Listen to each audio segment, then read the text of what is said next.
गणेशपेट हत्या प्रकरण, पुलिस ने 3 आरोपियों को दबोचा। नागपुर गणेशपेट पुलिस ने तेज कार्रवाई करते हुए अमन गौतम मेश्राम 24 वर्षीय की हत्या के मामले में 3 आरोपी को गिरफ्तार कर लिया। घटना 25 नवंबर 2025 की रात 9 से 9:30 बजे के बीच गाड़ीखाना मैदान परिसर में हुई थी। लव अफेयर को लेकर हुए विवाद में आरोपी अमित रामराव शिवकर 24 वर्षीय ने अमन मेश्राम पर चाकू से हमला किया। घायल को मेडिकल अस्पताल ले जाया गया, जहां डॉक्टर ने उसे मृत घोषित कर दिया। शिकायतकर्ता गौतम खोबरागड़े 22 वर्षीय की रिपोर्ट पर गणेशपेट पुलिस ने अज्ञात आरोपियों के खिलाफ मामला दर्ज किया था।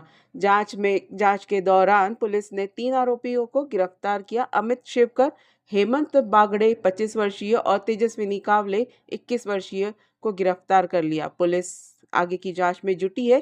Crime operation bureau report, Nagpur. सदरची घटना ही काल दिनांक 25/11/2025 रोजी रात्री 9-9:30च्या दरम्यान आपल्याकडे गाडीखाना मैदानाच्या समोर घडलेली आहे।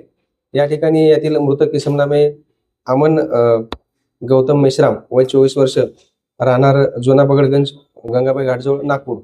हा इसम त्याची मैत्रीण नामे कुमारी तेजस्विनी जगन कावळे, वय 21 वर्ष, राहणार खांबाडी बोरगाव, पवनी, जिल्हा भंडारा या ठिकाणची मूळची आहे आणि इथं ती गाडीखानामध्ये राहते सध्या।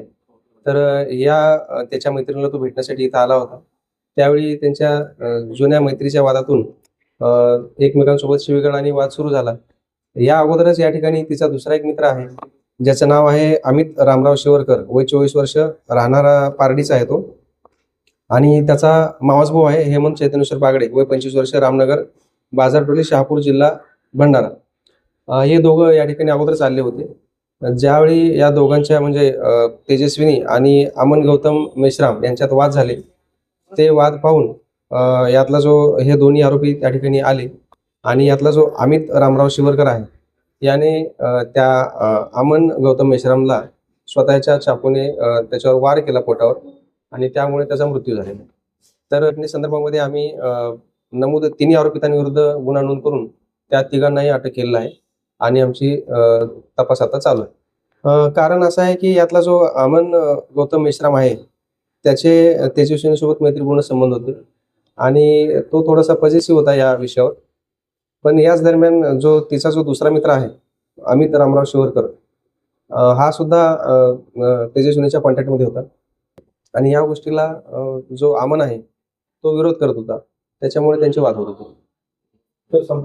हा एकदम अगदी कमी वेळामध्ये आपण लगेचच आपले जे आपले कॉन्टॅक्ट्स आहेत ते वापरून आणि वरिष्ठांच्या मार्गदर्शनाखाली आपले माननीय CP sir doctor Ravindra single sir आणि DCP श्री राहुल मदने सर, त्याचबरोबर आमच्या ACP मॅडम कोतवाल डिव्हिजनच्या श्री अनिता मोरे मॅडम, नवीनच आपल्याकडे रुजू झालेले पोलीस निरीक्षक श्री तावडे सर यांच्या मार्गदर्शनामध्ये आम्ही स्वतः आणि आमची जी DBची जी टीम आहे, याशिवाय पोलीस स्टेशनचे सर्व अधिकारी व अंमलदार या सर्वांचे हे श्रेय आहे।